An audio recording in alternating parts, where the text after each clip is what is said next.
Hello students, welcome back to another video. And यहाँ पे मैं एक चीज़ आपको बता दे रहा हूँ कि ये जो अब वीडियो सीरीज शुरू हो रही है, ये बहुत इम्पॉर्टेंट वीडियो सीरीज है। तो प्लीज़ इसको मिस मत करना, ये मेरी आपसे रिक्वेस्ट है। क्योंकि यहाँ पे हम क्या करने वाले हैं, सबसे पहले हमने एक चीज़ डिसाइड की है कि हमारे जो फर्स्ट सेमेस्टर के स्टूडेंट्स हैं उनके एग्ज़ाम 3 तारीख से हैं। तो हमने ये सोचा है कि आज आपका 24 डेट है, 24 जनवरी है। एंड आपके पास 7 दिन ये और 2 दिन मतलब 10 दिन बचे हुए हैं। एंड अब आप लोगों ने पढ़ाई शुरू कर दी होगी, आई होप आपने पढ़ाई शुरू कर दी होगी। बट अगर नहीं की है तो प्लीज़ ये वीडियो कल 9 बजे अपलोड हो जाएगा। आप मान के चलो कि आपको 9 बजे डेली एक आपका केमिस्ट्री का 1 शॉर्ट वीडियो अपलोडेड मिलेगा। इट्स माई प्रॉमिस गाइज, मैं आपसे प्रॉमिस कर रहा हूँ कि ये आपको वीडियो मतलब आपके एग्जाम टाइम पे आपको 9 बजे वीडियो देखने को मिलेगा हमेशा। मतलब जब तक आपका पूरा नहीं हो पाता, 6 दिन 7 दिन टोटल समझ लेना। हमेशा मैंने इसलिए बोला है, मेरे से हमेशा इट मीन्स आपको डेली देखने को मिलेगा। जितने आपके यूनिट्स हैं आपको पूरा कंप्लीट, आपका कितना यूनिट से 7 यूनिट है, तो आप ये समझ लो कि आपको 7 दिन मतलब हफ्ते भर शेड्यूल आपका बिजी रहने वाला है। तो प्लीज़ इसको जरूर से जरूर देखना, क्योंकि यहाँ पे आपका कोर्स का कंटेंट है। सो हम आज पूरा यूनिट नंबर 1 कंप्लीट करने वाले हैं। सो प्लीज़ पेन कॉपी लेके बैठ जाओ।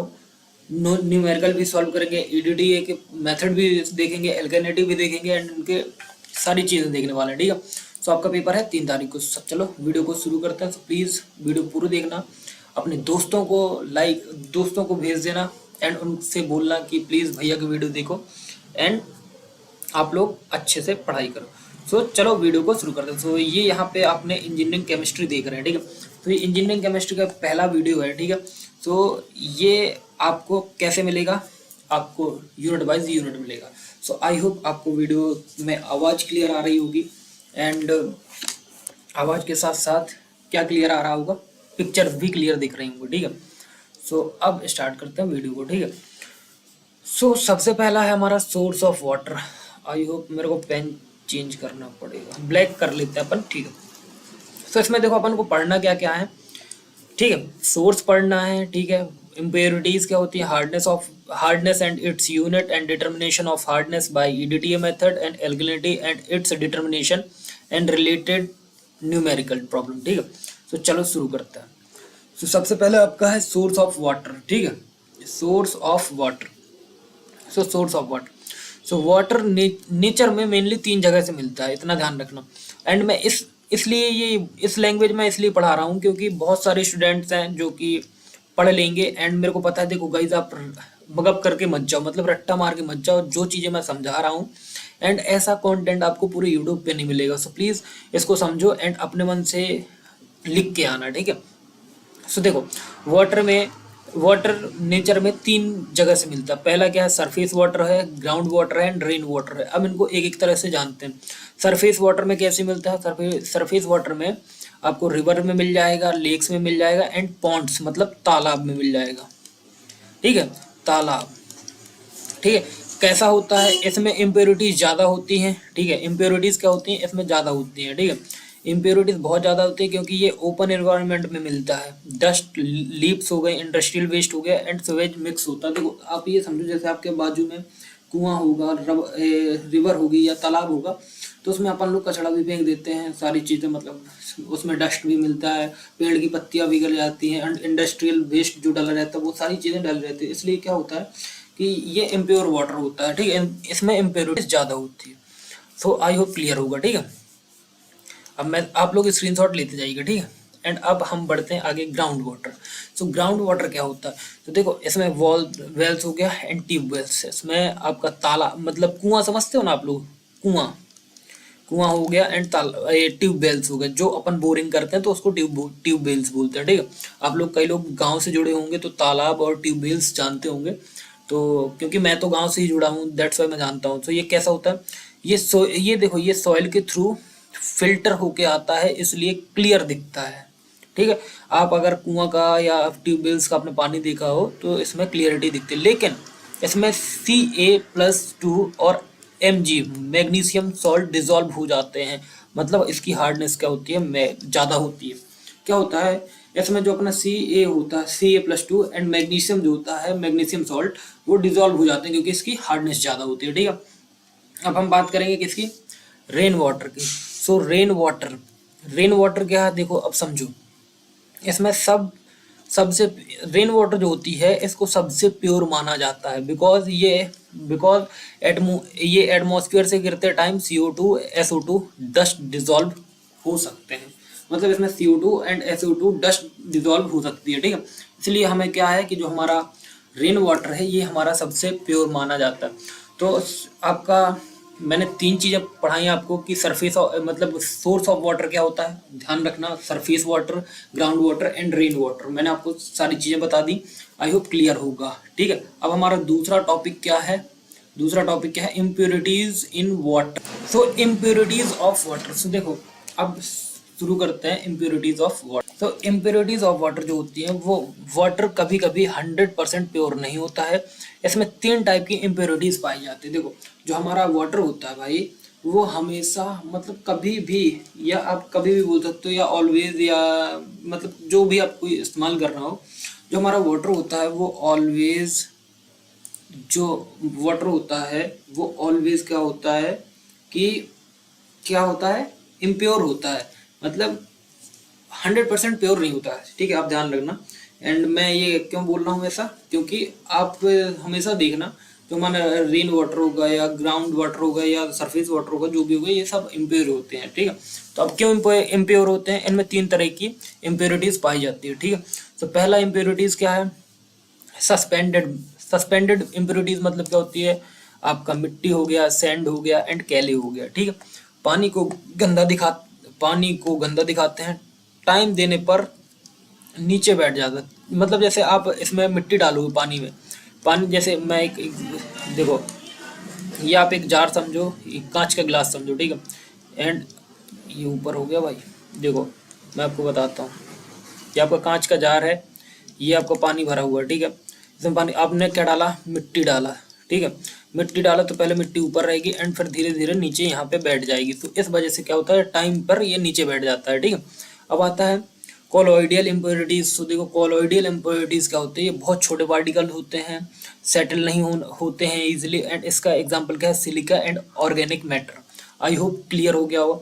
फिर आता है डिजॉल्व्ड इम्प्योरिटीज, ये मोस्ट इंपॉर्टेंट होती है डिजॉल्व इम्प्योरिटीज। तो देखो 3 टाइप की इम्प्योरिटीज होती है, पहला होता है आपका suspended, colloidal and dissolve impurities. So इसमें क्या होता है, CaMaNa के सॉल्ट, देखो मैग्नीशियम, सोडियम और Ca कैल्शियम, तो ये इसके सॉल्ट होते हैं। गैसेस में CO2 होता है, O2 होता है, ये ही हार्डनेस का मेन रीजन होता है। देखो हार्डनेस के मेन रीजन क्या होते हैं, ध्यान से सुनो। हार्डनेस का मेन रीजन ये आपके 3 सॉल्ट हो गए जो यहाँ पे दिए हुए हैं, मैग्नीशियम, सोडियम और कैल्शियम। ठीक है, तो ये आपके क्या होते हैं। आई होप आप लोगों को इनके फुल फॉर्म पता होंगे, बिकॉज मैं बता दूं कि जो Na होता है, Na को सोडियम बोला जाता है एंड सिंबल होता है Na, एंड Mg मतलब मैग्नीशियम होता है एंड Ca आपका कैल्शियम होता है, CO2 आपका कार्बन डाइऑक्साइड होता है एंड O2 आपका ऑक्सीजन होता है। आई होप ये सारी चीज़ें तो आपको आती होंगी, अगर नहीं आती तो मैंने बता दी। और यही सब हमारे क्या होते हैं, हार्डनेस का मेन रीज़न होते हैं। आई होप क्लियर होगा। ठीक है, आई होप क्लियर हो गया होगा। नाउ अब हम अपने नेक्स्ट टॉपिक पे बढ़ेंगे। सो हमारा नेक्स्ट टॉपिक क्या है, हार्डनेस ऑफ वाटर। ठीक है, hardness of water. So hardness of water पढ़ने के लिए हमें सबसे पहले तो क्या जानना होगा कि इसकी डेफिनेशन क्या होगी। तो सबसे पहले जानते हैं कि हार्डनेस ऑफ वाटर होता क्या भाई। सो वाटर की वो प्रॉपर्टी जिससे सोप इजिली झाग नहीं बनता, मतलब लेदर। तो सीधे सीधे ये समझो कि देखो आपने कहीं कहीं सुना होगा कि पानी बहुत खारा है, पानी बहुत मीठा है, लाइक ये सब। अगर पानी का हार्डनेस ज़्यादा होगा, समझना, ध्यान समझना, मैं उसकी डेफिनेशन पे नहीं समझा रहा, मैं अपना रियल लाइफ एग्जांपल बता रहा हूँ, तो प्लीज़ समझना। आपने कभी कभार देखा होगा कि अगर आप साबुन यूज़ करते हो एंड अपने बालों पे लगाते हो, तो साबुन अगर आपके वाटर की हार्डनेस हाई होगी तो वो साबुन को फाड़ देता है, एंड आपके वाटर की हार्डनेस कम होगी तो वो फटता नहीं है साबुन। बस यही है आपका हार्डनेस ऑफ वाटर। ये क्यों होता है, ड्यू टू आपका कैल्शियम एंड मैग्नीशियम आयन। ठीक है, क्यों होता है, ध्यान रखना, ड्यू टू किसके, due to calcium and magnesium. ये आयन सोप के साथ रिएक्ट करके स्कम बना देते हैं, ठीक है। ये अगर कैल्शियम एंड मैग्नीशियम आयन के मतलब ये मैग्नीशियम आयंस के साथ क्या करेंगे, रिएक्ट करेंगे और स्कम बना देंगे, ठीक है। तो इस वजह से हमारा क्या होता है, साबुन फट जाता है। यही बताता है कि हमारा हार्डनेस ऑफ वाटर ज़्यादा है या कम है, ठीक है। There are two type of hardness. First is temporary hardness and second is permanent hardness. So temporary hardness का कॉज क्या होता है, कैल्शियम एंड मैग्नीशियम बाइकार्बोनेट, ठीक है। एंड परमानेंट हार्डनेस का क्या होता है, calcium and magnesium chlorides and sulphate. Remove कैसे होती है, ये देखो, जो हमारा परमानेंट, जो हमारा टेम्पररी हार्डनेस है वो बॉइलिंग से रिमूव हो जाती है। अगर आप पानी को गर्म करोगे, मतलब पानी को उबालोगे, तो आपका जो मतलब हार्डनेस है वाटर की वो रिमूव हो जाएगी। एंड जो परमानेंट हार्डनेस होगी वो बॉइलिंग से रिमूव नहीं होती है, ठीक है, वो बॉइलिंग से रिमूव नहीं होती है। आई होप क्लियर हो गया होगा। अब आता है यूनिट्स क्या है हार्डनेस की, ठीक है। सो यूनिट समझते हैं भाई। हार्डनेस को हमेशा CaCO3 इक्विवेलेंट में एक्सप्रेस करते हैं, ठीक है। पहला यूनिट क्या है हमारा, ppm, पार्ट्स पर मिलियन, ठीक है। mg CaCO3 part per litre water. mgl same as ppm। सी ये क्लर्क होता है 1 ग्रेन CaCO3 पर कैलोन, ठीक है, ये फ्रेंच, ठीक है, पर लीटर। अब इम्पॉर्टेंट रिलेशनशिप समझने के लिए, इम्पॉर्टेंट रिलेशनशिप समझो। 1 ppm is equal to 1 mgl। I think मैंने आगे के जो नोट्स हैं वो शायद खा गया हूँ, बट सॉरी, मैं कोशिश करूँगा कि आपको फिर से ऐड करके बता सकूँ, ठीक है। सो अब हम बात करेंगे किसके बारे में, अब हम बात करेंगे EDTA मेथड के बारे में। एंड ये EDTA मेथड बहुत ज़्यादा इम्पॉर्टेंट है, ठीक है। तो मैं यहाँ पे इम्पॉर्टेंट लिख देता हूँ भाई, इसको अच्छे से पढ़ लेना, बहुत ज़्यादा आता है। सबसे पहले EDTA के मेथड का प्रिंसिपल क्या होता है, ठीक है। वाटर में Ca2 और Mg आयंस होते हैं, वो EDTA के साथ स्टेबल सॉल्यूबल कॉम्प्लेक्स बनाते हैं। देखो अब समझो, इसके लिए मेरे को येलो पेन लेना पड़ेगा। देखो जो हमारा वाटर है, जो हमारा EDTA है, उसका प्रिंसिपल क्या कहता है, जो हमारा वाटर है, वाटर में क्या होता है, कैल्शियम होता है एंड मैग्नीशियम आयंस होते हैं। एक चीज़ क्लियर, ये क्या करते हैं, EDTA के साथ स्टेबल सॉल्यूशन, मतलब स्टेबल मतलब आप समझो कि कोई मतलब स्टेबल और अनस्टेबल तो समझते होगे ना, ये सॉल्यूबल कॉम्प्लेक्स बनाते हैं। रिएक्शन कैसे करता है, देखो M, इसको समझो M, अरे पेन को क्या हो गया भाई, इसको समझना, इसको समझाना चाहता हूँ मैं, ठीक है। तो देखो जो हमारा M है, समझो M+2, ठीक है, प्लस EDTA, ठीक है, EDTA, ये क्या बनाएगा हमारा MEDTA कॉम्प्लेक्स, EDTA कॉम्प्लेक्स। ये तो आपको याद ही करना होगा। यहाँ पर क्या होता है, देखो M+2 इज इक्वल टू क्या हो सकता है, कैल्शियम हो सकता है या तो आपका मैग्नीशियम होता है। जितना EDTA लगेगा उतनी हार्डनेस होगी, जितना ध्यान रखना, जितना आपका EDTA लगेगा ना उतनी हार्डनेस होगी, ठीक है। अब इंडिकेटर का रोल क्या होता है, देखो मैंने एक एक चीज़ अच्छे से लिखी है, जहाँ पे भी अगर प्रॉब्लम हो प्लीज़ वीडियो को बैक करो और देखो। तो अब देखो role of EDTA, role of indicator, अरे क्या कर रहा है भाई,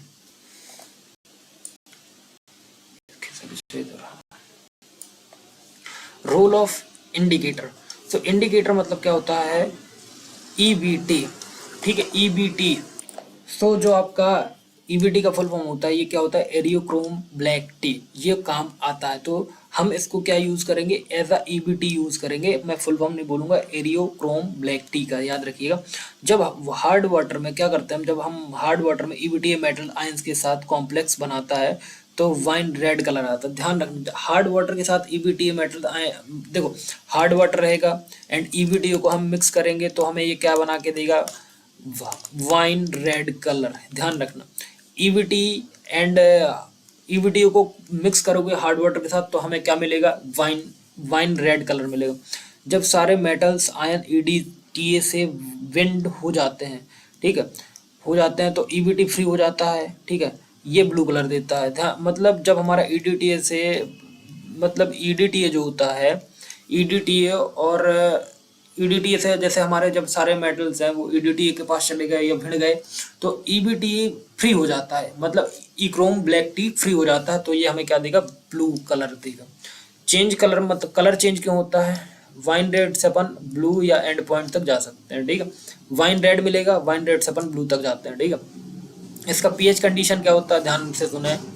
पीएच कंडीशन, पीएच कंडीशन का रिएक्शन प्रॉपर होने पर, देखो रिएक्शन प्रॉपर होने के लिए पीएच का 10 मेंटेन करके चलना मतलब पीएच वैल्यू हमें कितनी मेंटेन करके चलना पड़ता है, 10 मेंटेन करके चलना पड़ता है, बिकॉज करते हैं यूजिंग बफर सॉल्यूशन। बफर क्या होता है, NH4Cl एंड NH4OH। देखो पीएच कंडीशन ये होती है कि जब हम इसमें रिएक्शन कर रहे होते हैं तो हमें नॉर्मली पीएच का 10 वैल्यू मेंटेन करके चलना पड़ता है यूजिंग बफर सॉल्यूशन NH4 और NH4OH। आई होप इतना क्लियर हो गया होगा और आ रहा होगा, अगर नहीं समझ में आ रहा होगा तो प्लीज कमेंट करना, आगे मैं थोड़ा सा ध्यान दूँ। तो अब इसका प्रोसीजर मैंने बहुत एग्जाम से रिलेटेड रेडी किया है। तो प्रोसीजर समझो, fixed volume of water sample मान लो जैसे आप 50 ml, तो ये आपका मैं क्या समझा रहा हूँ, ये आपका मैं प्रोसीजर समझा रहा हूँ कैसे काम करता है। आपका फिक्स्ड वॉल्यूम वाटर सैंपल मान लो 50 ml, बफर सॉल्यूशन ऐड करो pH 10 पे, ठीक है। 2 और 3 ड्रॉप डालो आपके ईबीटी इंडिकेटर के, डालो सॉल्यूशन वाइन रेड मिल जाएगा।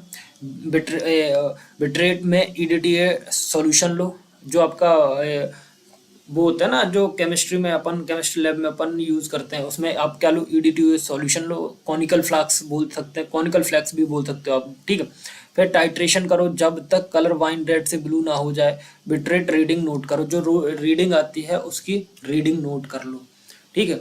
ब्यूरेट, जो ब्यूरेट होता है ना, ब्यूरेट भी बोलते हैं आप, कॉनिकल फ्लैक्स भी बोल सकते हो, तो ब्यूरेट की रीडिंग नोट करना है लास्ट में। देखो एक बार फिर से रिकैप देता हूँ, ठीक है।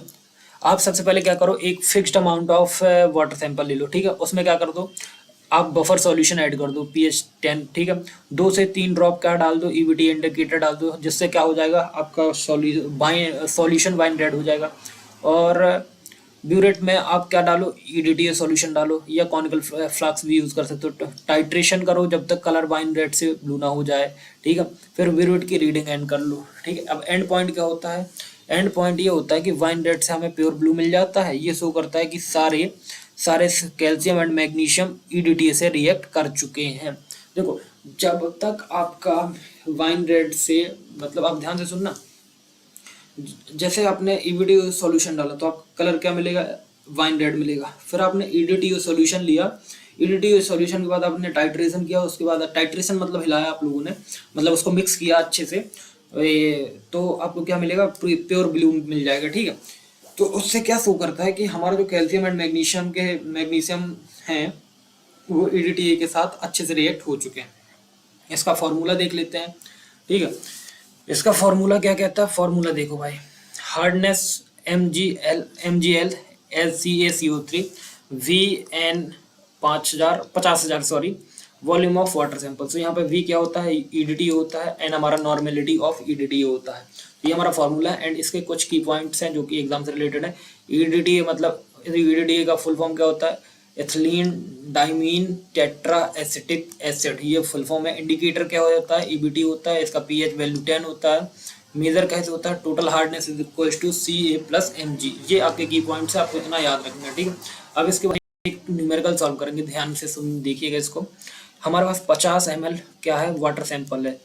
50 ml वाटर सैंपल को टाइट्रेट करने पर 10 ml ईडीटी 0.n लगा, ठीक है, 0.01 n लगा। वाटर की टोटल हार्डनेस फाइंड करो।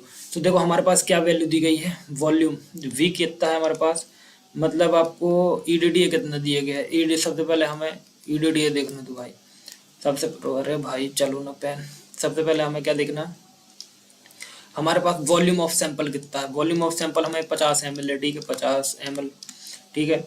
ईडीटी कितना है, ईडीटी कितना है, ईडीटी हमें दिया गया है 10 ml, 10 ml, एंड हमारे पास एन नॉर्मेलिटी कितना है 0.01 n। ये नॉर्मेलिटी को इंडिकेट कर रहा है, ध्यान रखिए।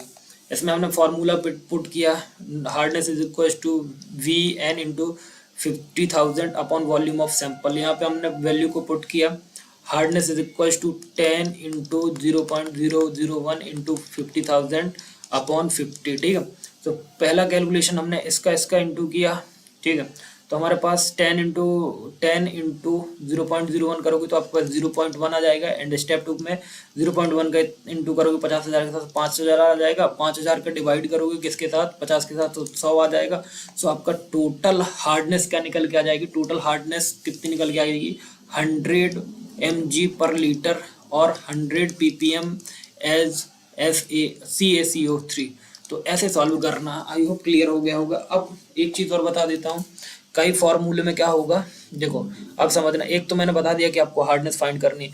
कुछ में आपको क्या दिया रहेगा, आपको दे दिया जाएगा हार्डनेस दे दी जाएगी, ठीक है, हार्डनेस दे दी जाएगी, ठीक है, वी दे दिया जाएगा, वॉल्यूम सैंपल दिया जाएगा एंड नॉर्मेलिटी आपसे पूछ ली जाएगी। ऐसे ही रोटेट होता रहता है, बाकी कुछ नहीं है। आपको क्वेश्चन आना चाहिए, ठीक है। बाकी आई होप आप इतना समझ गए होंगे। अब हम अपने नेक्स्ट टॉपिक पे मूव करेंगे, जो कि हमारा एल्किनिटी से है एंड इसके कुछ न्यूमेरिकल प्रॉब्लम भी देखेंगे। So alkalinity of water. So alkalinity of water क्या कहलाता है, इसके भी न्यूमेरिकल आते हैं, जैसा कि हमने ईडीटीओ को पढ़ा एंड इसको भी पढ़ लेते हैं।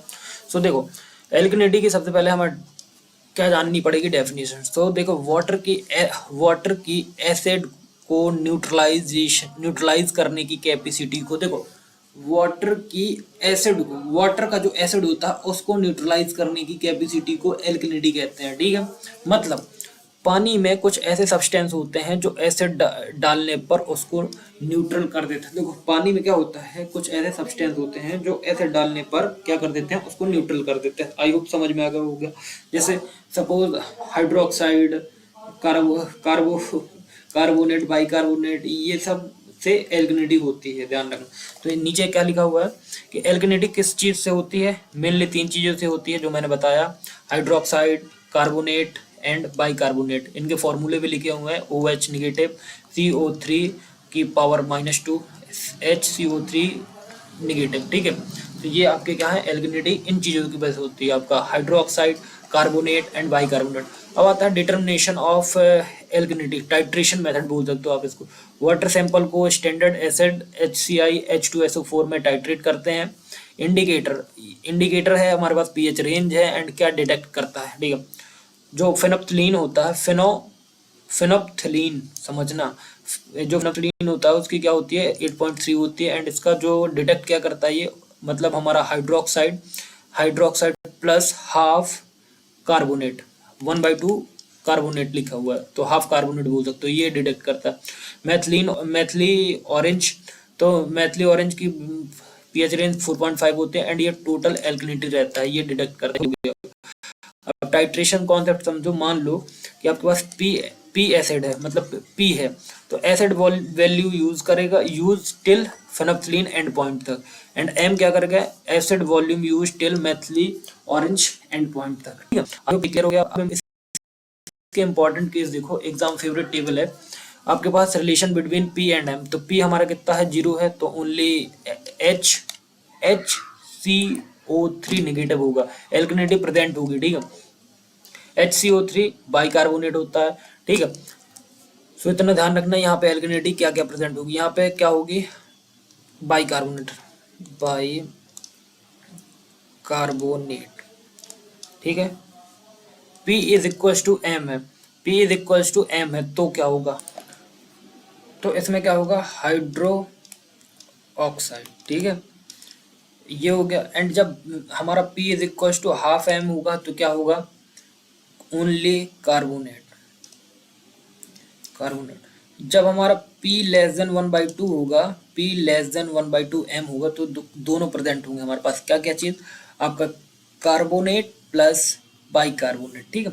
जब P ग्रेटर देन 1/2 एम होगा तो हमारे पास हाइड्रोक्साइड एंड कार्बोनेट प्रेजेंट होगा। आई होप क्लियर हो गया होगा। एंड इसका फॉर्मूला क्या होता है, एल्किनिटी का फॉर्मूला होता है V into N into 50,000 upon volume of sample, same to same आपका किसके जैसा, एल्किनिटी जैसा, EDTA जैसा, सॉरी। अब क्वेश्चन न्यूमेरिकल देखो, हमारे पास 50 ml वाटर है, 50 ml वाटर को टाइट्रेट किया गया है, तो हम अपना क्या मान लें, वॉल्यूम कितना है हमारे पास, वॉल्यूम ऑफ सैंपल है हमारे पास 50 50 ml वॉल्यूम सैंपल। फिर हमारे पास क्या है, नॉर्मेलिटी कितनी दी गई है, देखो नॉर्मेलिटी n ऐसे दी रहती है तो समझ में आ जाएगा, ठीक है। फेनोप्थिलीन एंड पॉइंट तक एसिड है 4 ml, Maithili orange, Maithili orange, ये मेरे को समझ में नहीं आ रहा है। मिथाइल ऑरेंज आपको एंड पॉइंट तक दिया गया है 10 ml, ठीक है। शायद मैं सही प्रोनाउंसिएशन कर रहा हूँ या नहीं, I don't know, but methyl orange क्या हो, मिथाइल होता है भाई, हाँ मिथाइल, मैथिली नहीं होता, मिथाइल ऑरेंज होता है, हाँ सॉरी, मैं अभी तक गलत प्रोनाउंसिएट कर रहा हूँ क्योंकि मेरे को कॉन्सेप्ट याद आ रहा है ना, तो मेरे को मिथाइल ऑरेंज याद है। ये फेनोप्थिलीन तो ठीक है, ये यूज किया जाता, और मिथाइल ऑरेंज आपका एंड पॉइंट तक 10 ml है, ठीक है। एसिड की नॉर्मेलिटी क्या है हमारे पास 0.0 n है, एंड आपको फाइंड क्या करना है, एल्गिनिटी। सो देखो पी की वैल्यू कितनी है 4 है, एम की मिथाइल ऑरेंज की वैल्यू क्या है 10 है, एंड प्लीज जद मत करना कि भाई मैथिली ऑरेंज, हो जाती है गलती, क्योंकि देखो सारे चीज़ें मैनेज करने में बहुत प्रॉब्लम होती है भाई, समझो, नोट्स बनाओ देन फिर पढ़ाओ, तो थोड़ा समझो। 1/2 m कितना है 5 हो जाएगा, ठीक है। अब समझो कि हमारा अगर P लेस देन 1/2 है तो हमें carbonate plus bicarbonate alkalinity present है, ठीक है। तो इसका फार्मूला क्या होगा फेनोप्थिलीन एल्गिनिटी का, सो यहाँ पे हमारा V into N into 50,000 upon volume का सैंपल, तो ये हमारा 80 mg पर लीटर आ गया, ठीक है। इसका टोटल आंसर क्या हो गया, टोटल एल्गिनिटी 200 mg पर लीटर, एंड टाइप क्या है कार्बोनेट प्लस बाई कार्बोनेट है, ठीक है। टाइप है कार्बोनेट प्लस बाई कार्बोनेट, तो ये हमारा आंसर है। एंड यहाँ पे हमारा यूनिट नंबर खत्म, 1 खत्म हो जाता है। एंड प्लीज़ ये मिथाइल ऑरेंज में यार प्लीज़ कमेंट मत करना, क्योंकि यार गलती हो जाती है, मैं भी इंसान हूँ, मेरे से भी गलती हो जाती है। बाकी all the best for exam. अब नेक्स्ट वीडियो पे ही मिलेंगे, जो कि आपका यूनिट नंबर 2 होगा। एंड यूनिट नंबर 2 में हम क्या पढ़ेंगे, boiler problem and softening method. So I hope ये वीडियो मज़ेदार रहा होगा, अच्छे से समझ में आया होगा। सो थैंक यू, मिलते हैं नेक्स्ट क्वेश्चन नेक्स्ट यूनिट में, जो कि आपका यूनिट होने वाला है। So thank you, and please अगर दिल कर जाए तो भाई इतनी मेहनत को अप्रिशिएट करने के लिए चैनल पे अगर नए हो तो प्लीज़ चैनल को सब्सक्राइब कर देना। एंड बाकी thank you, thank you, thank you.